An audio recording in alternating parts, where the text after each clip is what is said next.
Lo único que sé es que ya es la quinta casa que se quema. Eso es piroquinésico. ¡Llegó el copete! Estamos jugando Street Poker. ¿Jugáis o no? Obvio. Pero sabéis que este juego tiene una condición.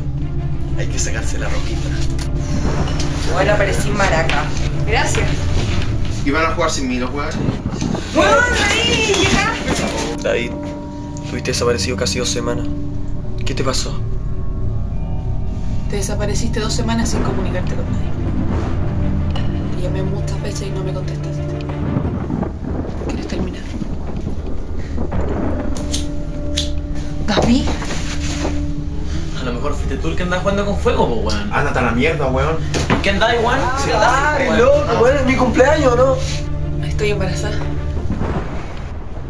Pero algo raro hay acá. Y quiero hacer una familia con David. ¡Pero a la mierda, David! Bueno, no te agarrís con el Cristian ahora. Sí, weón, tenés toda la razón. Es tu cumpleaños y... vamos a hacer que nunca se te olvide. ¿Han escuchado hablar del Joker? No. Ay, ¿tú crees que esa weá existe, weón? El Joker existe. Cada uno encenderá una vela y dirá un número en cuenta regresiva. Somos 6, así que comenzaremos con el 5 y terminamos con el 0.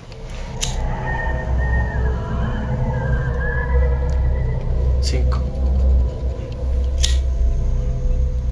4. 2.